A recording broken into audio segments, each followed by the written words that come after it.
Good morning, game developers. So today, I stand here to tell you that we, game developers, are really bad in preparing and planning developments of our games. We used to say that our industry is still young and that we need to still learn things and so on. But is our industry young? How long is it? How old is it? 40, maybe 50 years? Even I do games for 25 years. We keep improving our games. We are saying that our games are always innovative.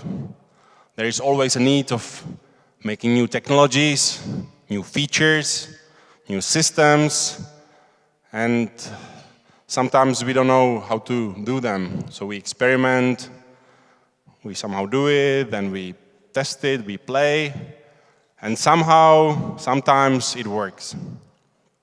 But it's not a real good way how to plan it. It's quite difficult. You really can't plan what you don't know. So that's why there is a need of really strong and focused and proper preparation and planning. And it's called pre-production. And this is what I'm gonna talk about today. So I will take a look at other industries, how they do it, because they are a little bit ahead of us. I will take a look on how we do it, and then I will talk about some kind of ideal pre-production, what we should do it.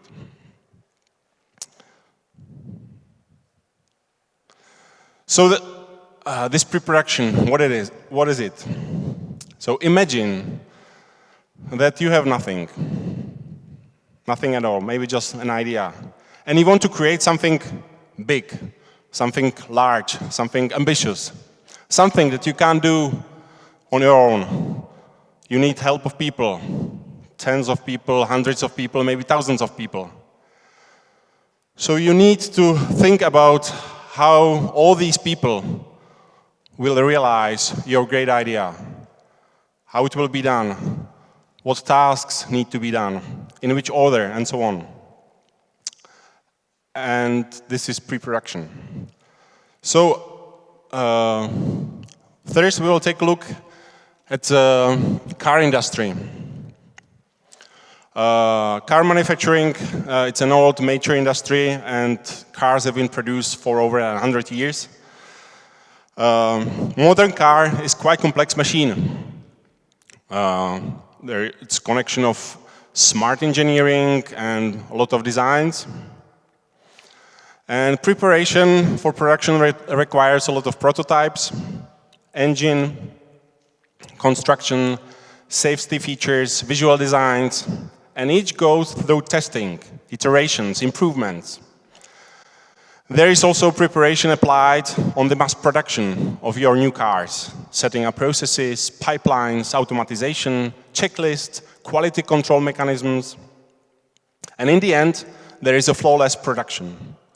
The car industry is so established that we don't see any new revolutionary products. A new car is always just a small evolution of a previous generation with just minor innovations.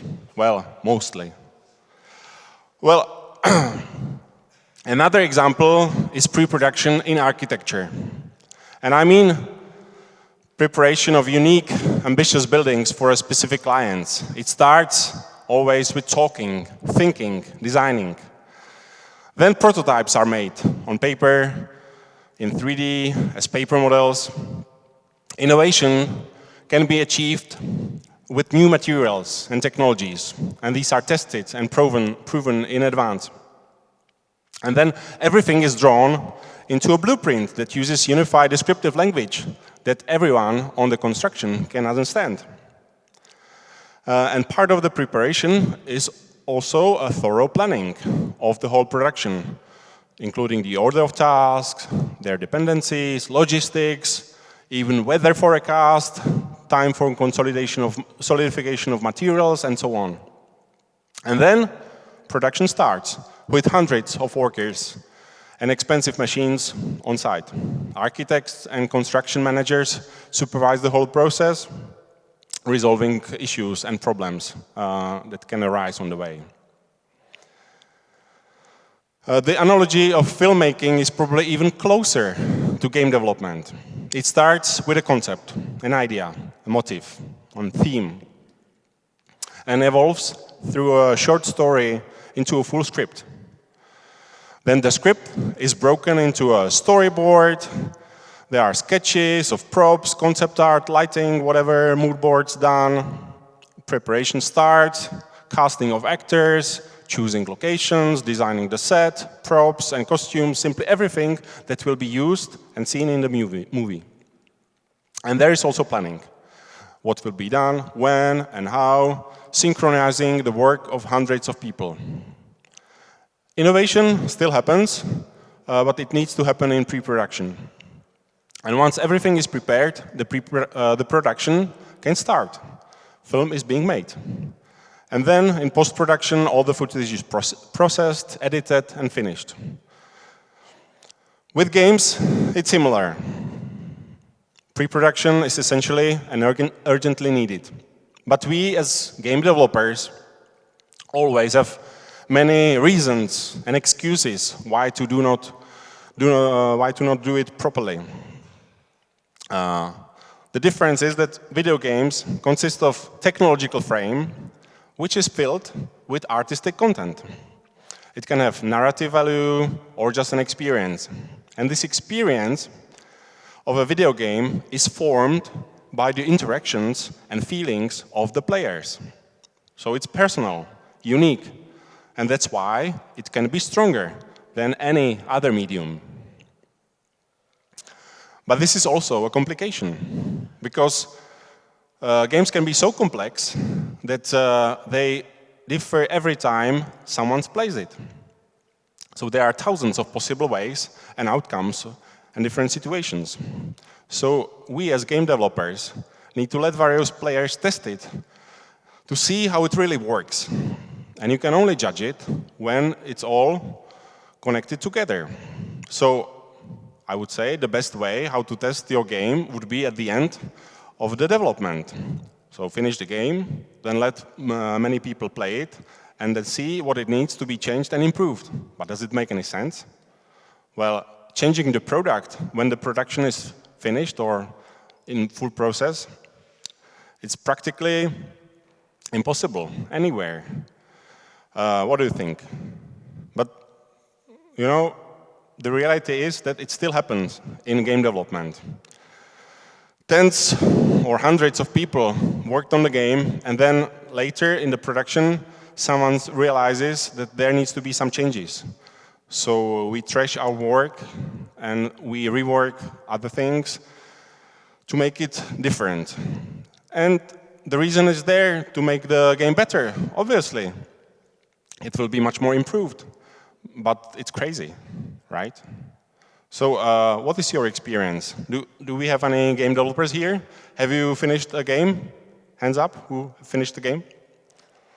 So have you done proper pre-production when you were doing your game? Is there someone who have done a proper pre-production? Very good. We have two people who've done proper pre-production. That's very good. So I will tell you, I will confess my pre-production sins. So when I started making games in 1993, I had a very little idea how to make them.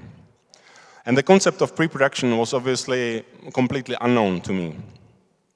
Nevertheless, our team of two have done several small, simple prototypes.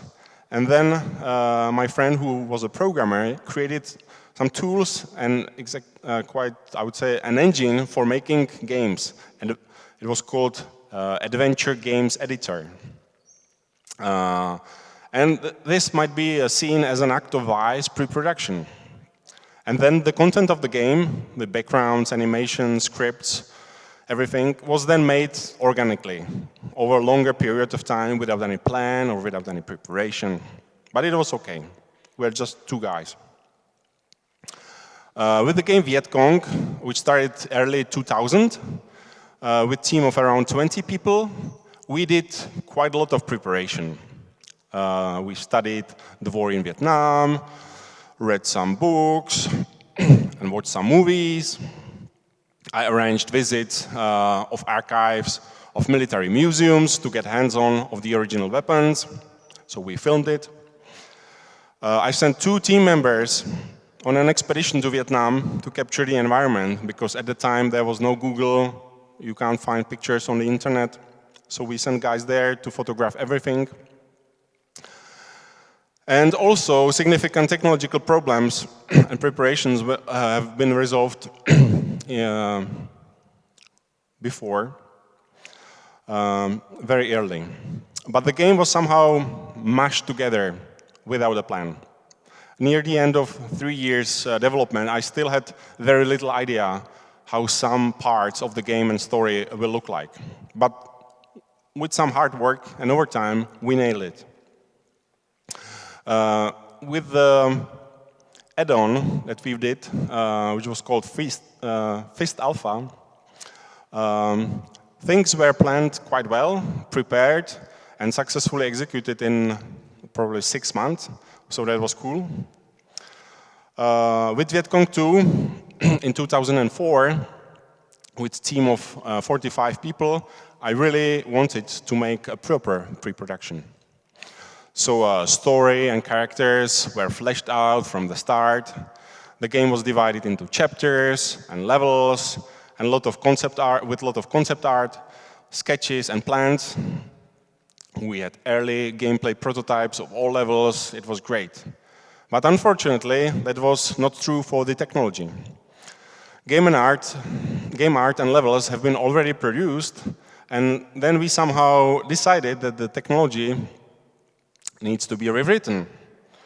So we started with new engine, with new rendering, new AI, new physics, new multiplayer code, pretty much everything. And we didn't have anything functional or playable on the new tech till very, very late. And just to tell you, the entire development plan for this game was stupidly tight. It was only 1 year.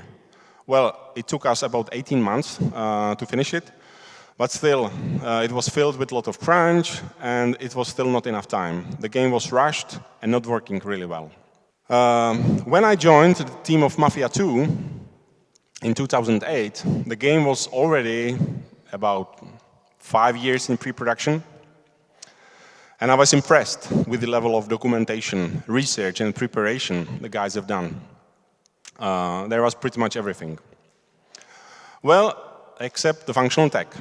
The reasons here were a little bit more complicated.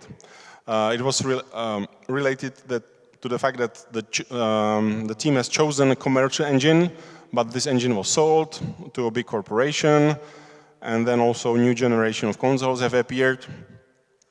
So again, during production of art, levels, and cutscenes, there was a decision to have a new engine. So there were no way how to test the gameplay during the production, and it led to a lot of changes, work thrown away, and again crazy overtime. But after 8 years of development, the game was done. Then a short period of time, we'd work on DLCs. There were no technological additions, no innovations, just additional story, environments. The work was planned, prepared, and executed according to the plan. Okay. Then there was an idea for the next big game, and we really wanted to handle pre-production well. So we did quite a lot of things, but we have been blinded by the ambition to make the best game ever. And also there have been politics way too often. So there were changes of creative directors and visions of the game. So it seemed to me like we've started 10 different projects in the first 5 years of development. And it also took time to rewrite the technology and change it for the new generation of consoles, which somehow appeared during the time. And the final game then took 3 years, which was not ideal. When I joined Bohemia, I have experienced quite a good pre-production of Arma 3 DLCs. Obviously, again, these were DLCs, so some of them quite small, some of them large. But the vision was quite well anchored, and the technology was only slightly improved with each DLC. DayZ, on the other hand, had the greatest prototype. It had the DayZ mod, with millions of players playing it and enjoying it. Unfortunately, the development of the DayZ standalone required the complete engine change to be able to be released on consoles, and it was very painful. With Vigor, which was my project in the beginning, we started with the functional multiplayer prototype that was released to public as Project Argo. But then vision has changed, and basically the whole preparation started again.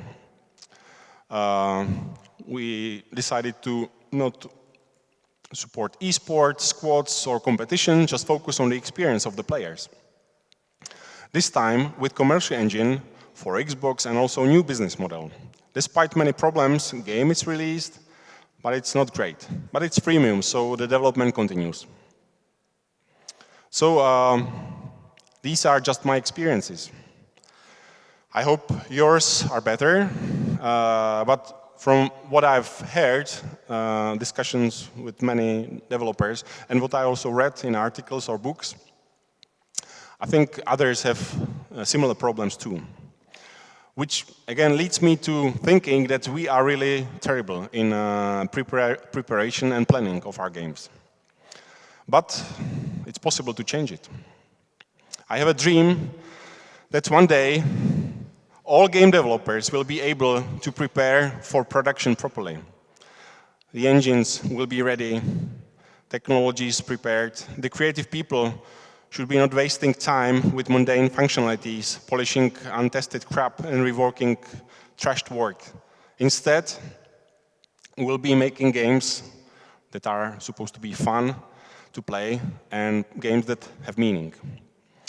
So I have a vision of ideal pre-production. Is it realistic? Is it possible?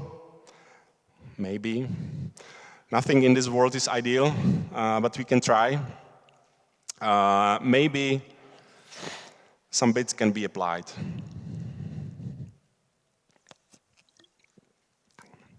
So, what we will do? To really tell you my guide for ideal pre-production, we'll work with an example. Imagine that we are about to make a game together.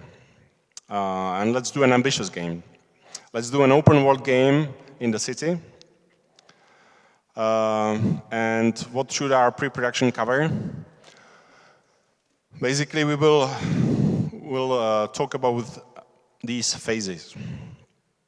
So let's start with kickoff. So before we can start anything, we need to establish the path, where we are and where we want to go.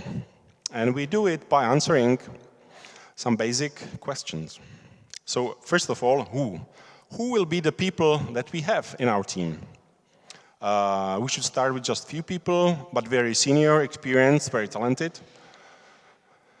And after pre-production is done, we'll add more people, large production team. So let's imagine that we have these people. Then question when. The time is always dictated by a budget. But the bad thing is that we honestly can't tell you how this development will take before we finish our pre-production.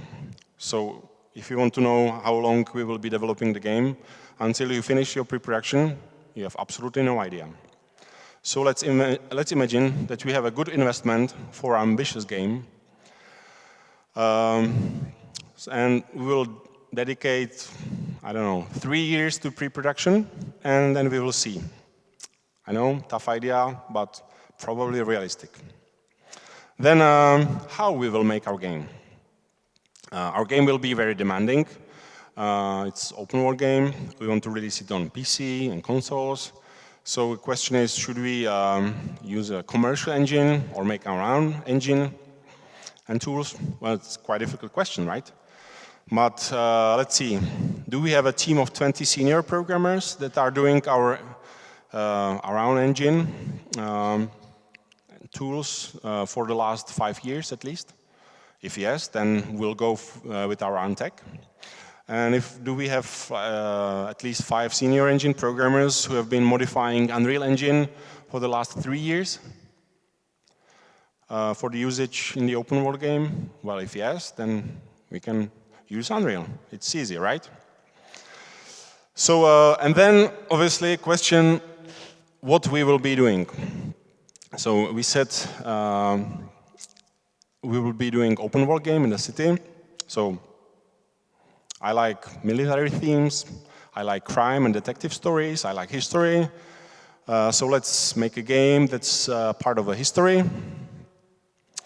Let's do a game in Prague, 1945, something like this. And the most important question of them all is why? Why we are doing this game? What do we want to achieve?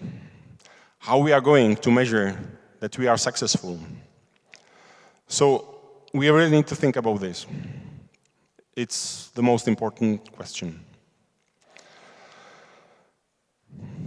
Maybe we want to grow the team. Maybe we just want to establish production pipelines.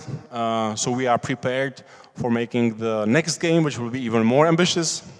Maybe we want to sell 5,000 copies. Maybe we want to sell 1 million copies. Or maybe we just want to create a cultural masterpiece that will leave a mark on the world. Well, it's important to know what we want to do. And also, everyone in the team needs to be on board with all these questions and goals. So let's kick off. You should be able to do it within 1 hour. Then, concept. Once we have some ideal direction established, we can elaborate a little bit more about our game. We will think about additional things. What's the target audience, why they would bother play our game, what's the business models, which platforms, and so on. So we decided to do this game in Czechoslovakia, in Prague, during Second World War. So it was not a war zone, just an occupied territory. So I would like my hero to be a soldier, probably who fought in the war before. He's sent to Prague to join the underground, connect with local crime organizations, and when the end of the war is near and the occupants start to be aggressive, then you raise and the resistance and fight until the Allies will arrive, something along these lines. So what's the vision of the game? So it's living in the occupied city, a lot of fear, betrayal, preparing the resistance, fighting. So these are pillars. We have an overpowered enemy force that can't be really beaten. We want maybe create unique story for every player. Gameplay features, well, stealth, dialogues, driving, maybe even shooting. How long is the game? I don't know, 15 hours. How is the game played? What's the feeling on the beginning? What's the feeling after 1 hour, 5 hours, 10 hours? So think about all these things. Then, what are the games that have inspired us? What games are our competition? How will the project stand out against these games? Why players would like to play this game? Think about these things. So again, the concept is something that we write on the beginning, but we will evolve it through the whole pre-production. We'll be changing it as we will find out new things, but make sure that you are flexible, and if you are changing something, make sure that everyone in the team is aware of the changes. So, what's the next step? We have concept. So normally, people would say, let's start writing some design documents. But no. Actually, no more design documents. No more documents. There is no time to write them, and actually no one in the team has time to read them, and no one in the team has time to update them. So if you start writing design documents, you are just wasting your time. Maybe some people in the team will write themselves some notes, maybe brainstorm some ideas, maybe write some documents, but these are just for them. They are not important for the whole team, and they are not important for the game. What is important are functional prototypes. So basically, what you are going to do is you are going to prepare prototypes for all your gameplay mechanics. Because gameplay features, gameplay mechanics, they are building blocks of your game. So you need to finish these blocks, you need to test them, and you need to understand them. And then from these blocks, you can start building your game. So for example, prototype of the player's locomotion and camera should give you rules how to construct the environments and how it feels to traverse them. It also points out cases that environment designers need to avoid. A shooting and AI prototypes teaches you how an environment must look and how much covers and concealment is needed and what type of encounters are you able to use and how it feels.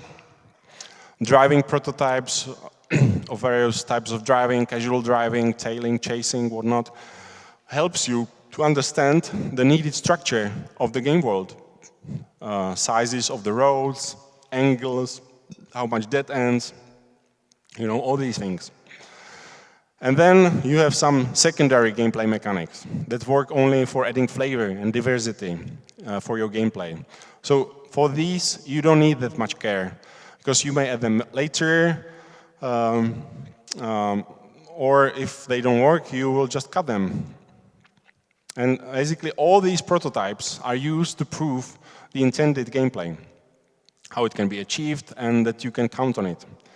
Nothing is more painful than if you realize towards the end of the game that some gameplay mechanic that you've been counting on doesn't work. So then you have to change the story, maybe change the environment, just because you realize it too late. And it's very bad. Then, obviously, if you want to tell some story with your game, you need also narrative prototypes that they will define you the language of your game for telling the story. So obviously, you may say, we'll be using cutscenes. Maybe dialogues with NPCs, maybe some telephone dialogues, wingman speaking, inner voice of the main character or narrator. So if you intend to tell the story, you should try and prove how options you have for telling the story. And then technological prototypes. They are also very important. And especially the outcomes of these prototypes are really important. For example, streaming prototype. It should tell you, it should define the memory map and the limits for various types of assets and environments. So how you structure the data, what are the sizes, what can fit in the memory, how it works. Very important. Rendering prototype will help you define your shaders. It will help you define the visual benchmark for art quality and the pipelines for artists to carry on production. Because once everything will be planned out, there is no need to to change these things. Maybe you will need characters, facial animations, so you need prototypes that will help you define how the character model should be structured, and also maybe how the voices will be recorded and how you will record the facial expressions, all these things. Many people in the teams expect that these prototypes are basically the complete development of the game. Well, yes, they are, but they need to be finished, tested, and proved before the actual work on the game can truly start. Obviously, we know examples of games that were made with technology or core mechanics coming late in the development, and some of these were quite successful games. But these are also games, these are also the stories of teams crunching with blood and sweat. And I personally consider these project failures in planning. So this is something that we want to prevent.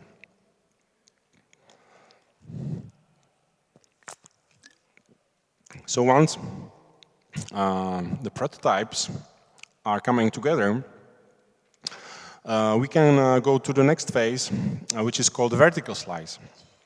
The vertical slice is a final proof of all the elements together in just a small section of the game. So everything that we prototype so far will be connected into one build, where on a fairly limited area, everything will look, work, and play as intended in the final game. So if we would be doing a linear scripted game, it would be very easy, well, relatively easy, because we will just add some context and mesh the existing prototypes one after another. So that would be easy. For open world game, we can use the same approach, and sometimes we do. But this will not prove anything, because open world game doesn't consist of linear scripted content.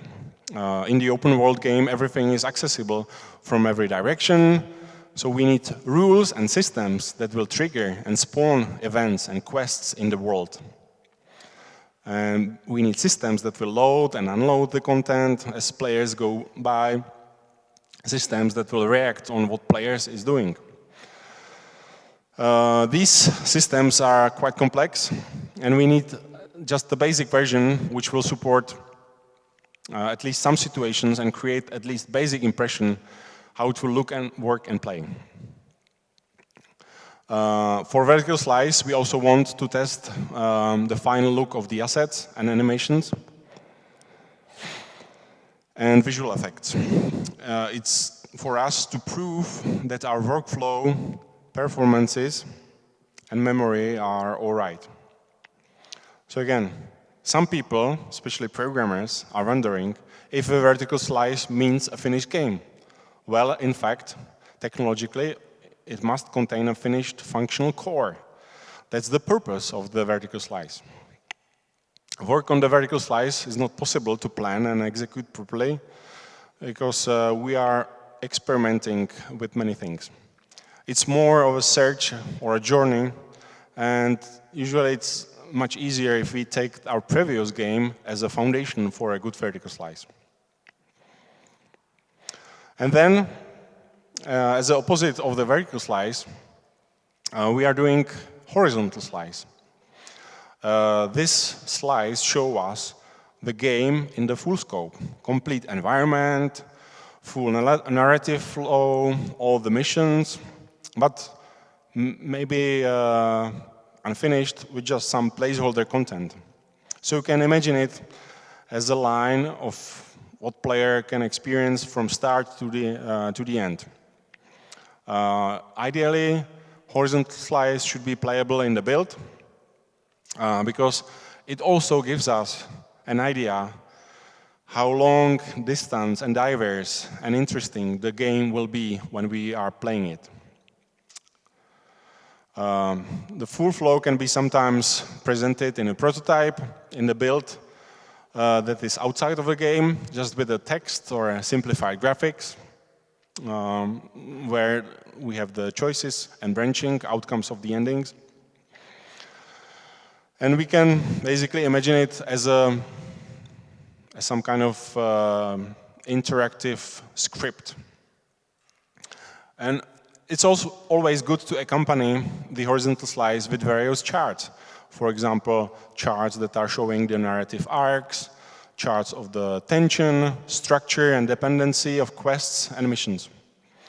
We can also see the matrix of progression of player, appearance of new gameplay features, flow of onboarding, and what is the learning curve, all the basic things that we will be dealing with on the end. And when we have horizontal and vertical slice together, we can employ many playtests, focus tests with people outside of the team. And we can do some design analysis to see the strengths and weaknesses of the gameplay, of the flow, and of the story. And it's the right time now to propose improvements and changes, or even cuts in the game. Also, it's the time where we are collecting pieces for the planning. So basically, the work on vertical and horizontal slice is giving us tasks that still needs to be done. It helps us to give us a list of all the features and assets with estimation times, which we already tried. And based on this, we can create backlogs.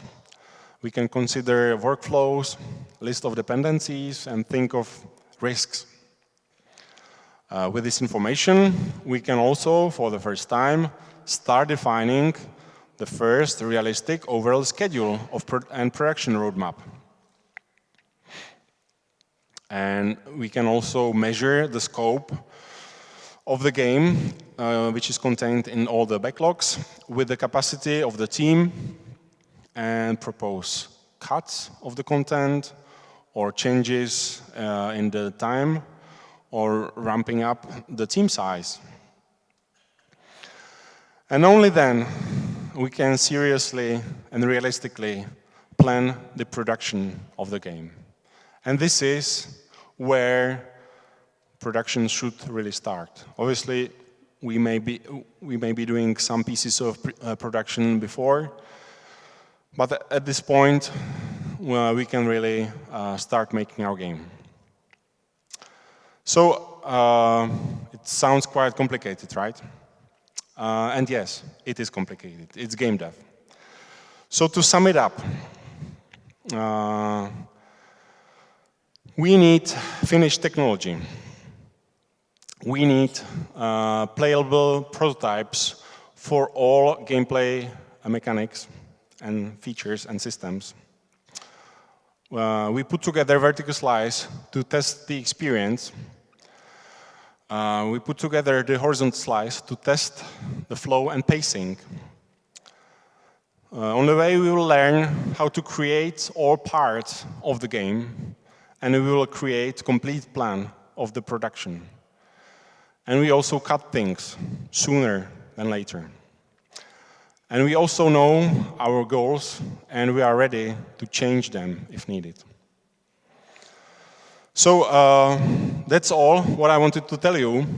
The intention of my talk is to inspire you.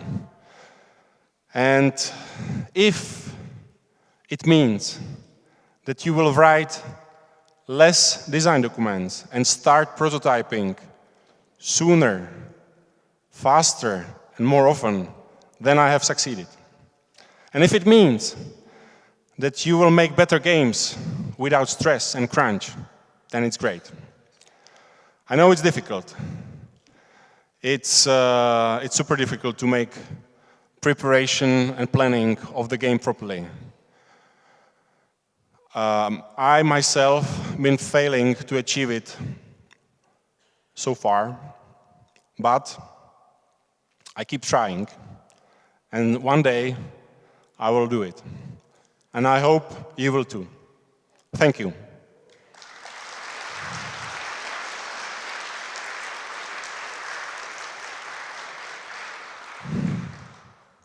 Hi, Jarek. Hello. Question in production. As a producer, one common problem I face is that we tend to find things that we didn't plan during production. So there's a tendency to fall back into pre-production practices in the middle of production. So based on your model, what do you recommend we do when we discover in production that something was not planned properly? Well, there is not enough time in any development, so we tend to start production very early, just to be able to finish everything. So basically, what I've said about ideal pre-production, you can apply to various parts of the game. And some things you can really find out easily in the beginning. Maybe you can do your streaming prototype, you can do your art benchmark in the very beginning, and you can start art production for some environments very early in the development. But whatever you do, until you have all the pieces proven, you can't say that the production will run so-and-so time and that the game will be finished for Christmas 2021, because you haven't done it before. So if you are running a development team, you don't have your pre-production finished, and you are telling to someone that we will have the game finished at certain time, you are basically lying. Or you don't lie, you are just not knowing what you are saying. So, and that we do it all the time. So obviously it's not possible to done everything in advance, but as much as we can, we should do things on the start, especially the most complicated things, most risky things, things that can go wrong, things that are need the most production work. These things we need to really nail down in the very beginning.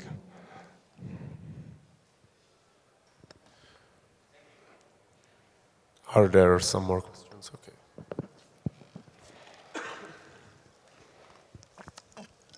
Hello, thanks for the speech.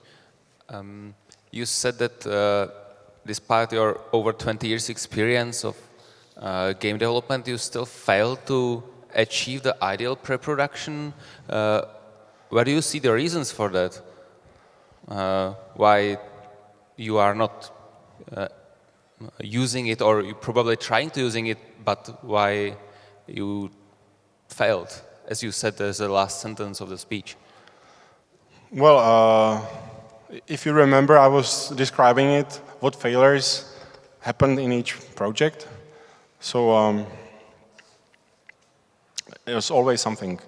Engine is not finished, or the vision of the game changes. That's probably the two main things that go wrong.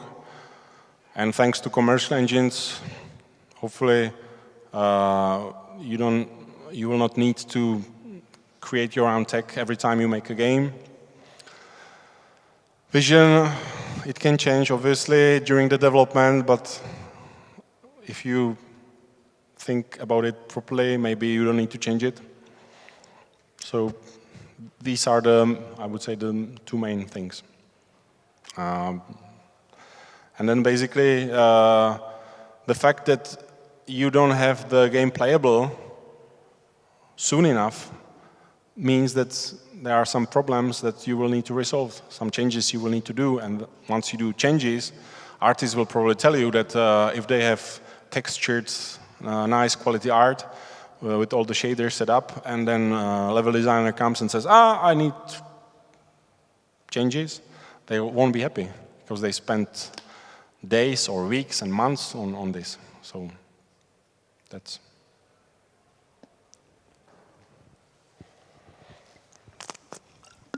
Hi. So my question is, how do you calculate and also plan the project itself, the timing of it? So let's say you have different phases, of the project. Is it the pre-production, then the development itself, and the community? How do you do all these calculations of how long will this take? So there's a realistic time when will the game be released? That's a difficult question. I actually had a talk about this last year here on GDC. GDS. Well, you use Excel, you put things into lines and you put numbers there. And because you are working on it, you are developing these things. You know approximately how much work is left to convert it from the prototype to nice, slip-polished feature. And it's surprising how simple it is just to put all the things down and calculate. But it's also surprising how few developers are actually able to do that. And yeah, so.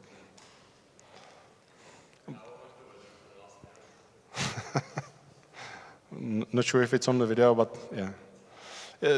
It's, yeah.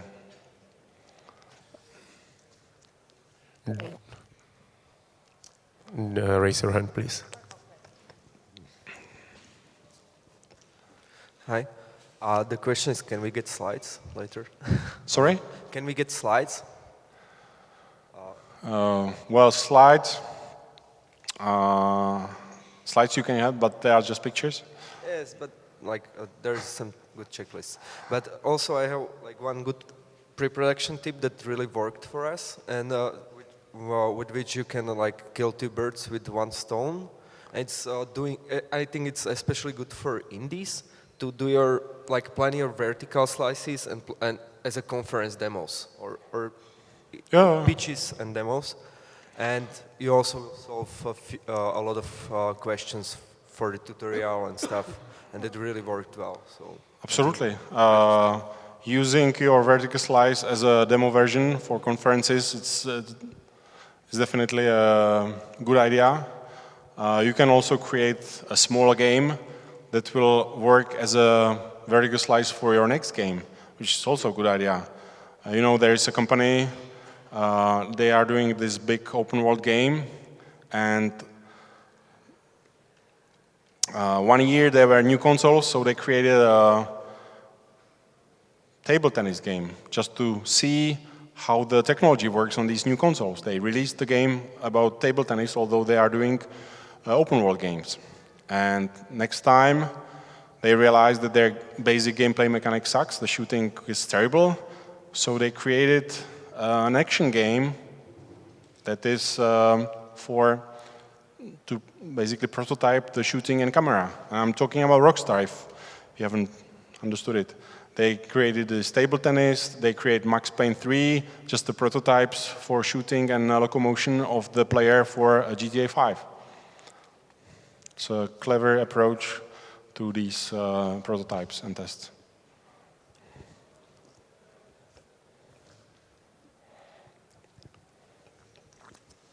Hi, I just had one question regarding Vietcong 2. You mentioned that the schedule for it was 12 months. Was that because of that's how much you estimated it to be, or was that because of pressure from the publisher who wanted to be done soon? Can you repeat it again? The schedule for Vietcong 2 was only 12 months. Was that your choice, or was that due to pressure from the publisher? That was pressure from the publisher, and yeah. Thank you. It's more complicated, but. Hello, thank you for the talk. I think it's a great guide how to create, let's say, open world AAA games, and I do firmly believe that it's a very good guide if you are in the position of creating such games. My question is, do you think the processes, the pre-production phase, the production phase changes when you have games with more uncertainty? Let's say new features, experimental features, because I believe that in open world games there's not so much of innovation coming, let's say, in the gameplay phases, or what's your opinion when it comes to more innovation and production of such innovative games? So, thanks for your question. First of all, I would like to say that what I said about ideal pre-production it's not only for open world games. You can apply it on any game, obviously. You can apply it for small game, for big game. And depending on the game which you are doing, you need to focus on the right prototypes, right? If your game doesn't contain much of art content and everything is procedural, obviously you will not spend so much time testing the art quality of your assets, but you will test the prototypes of the procedural things to make it happen. Maybe your game doesn't contain any linear storytelling or story at all, so your horizontal slice will be just about the space.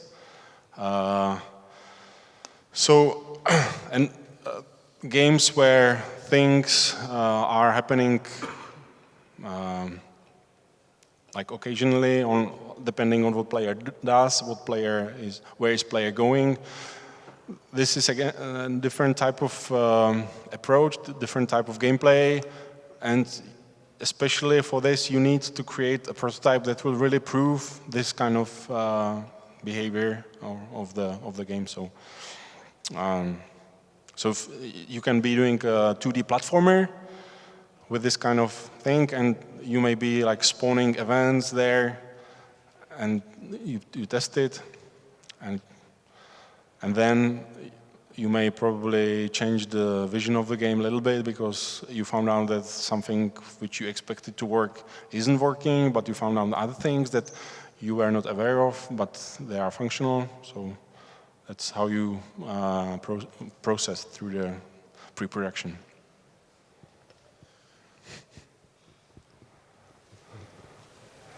Hi, in your ideal pre-production example or vision, how long does pre-production take while making the entire game?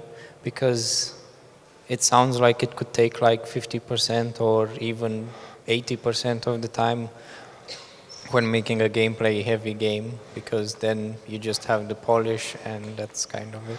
Well, it's a question about what the portion of the time needed for pre-production, production, and finishing. People often think that the production takes the most time, but actually, because it's the most expensive, it should take the least time. So ideally, you work 3-4 years preparing your game, pre-production, doing all the prototypes, the groundwork with a very small team. And then when everything is set up, you can run through it within a year or even less. And then you need some time for polishing, again with some smaller team, which is actually the model which filmmakers are using. You can see filmmakers that they are preparing their films for, 5-10 years before they even start shooting the film. And then shooting is super expensive in movies, with actors taking these high salaries. So the whole production takes 3-6 months max. But there's like hundreds of people. And then, again, another year, for example, finishing. And with games, it's, again, if we have procedural game where there is no content, obviously we spend more time just doing all the technologies and then no production of art at all because we don't have any art. So it depends. But these big games, really, the most time is needed on the beginning to prepare all these things. And then the production can go quite fast.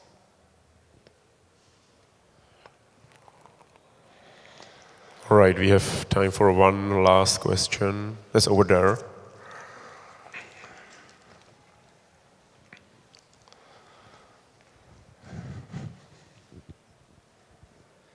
So I assume that during the concept stage, when you said no more design document, you still do documentation of the work you make progress in. Where do you draw the line between the documentation and the design document? Well, the concept, I think it should contain like, I don't know, 3 pages of text. And then I would draw a line and do the prototypes. Some designers tend to write novels about what's the feeling, how the player perceives it, and it has pages and pages, but then goes to programmers with this novel. Please, Mr. Programmer, read my book about player controls. And programmer says, okay. And does it differently anyway. So the best thing is to maybe with few bullet points define what you want as a designer. Ideally, it should also work as a checklist for testers. So the feature is doing this and doing this and doing that. So programmer knows what he needs to do and how he achieves it. Then they can discuss about it with the designer. But it's also good for the producer, for the project lead, for the testers, whatnot, to see it's done so we see if it works. Because sometimes I saw these like huge documents, there was everything, and then programmer did something, and it's finished after 6 months of development, and then basically it contained nothing what was needed, because it was written there, but he never read it, or it was like forgotten, or so keep your documentation really light. And for example, I don't know, level design metrics. What are the heights of our environment? Can I jump on this or over that? Do it in your game. Put the boxes of these sizes, put the labels, text there. You can use that. And then player can play it, anyone can play it. It's written there, so you can read it as well, the sizes. And if the animations or player controls changes, then you can play it again and you see how it works. So the best documentation is like within the game itself. Make a level which is called player controls and put all the information as text in the level. And it also works as a prototype. All right. Jarek, thank you very much for your talk again. Thank you for your attention.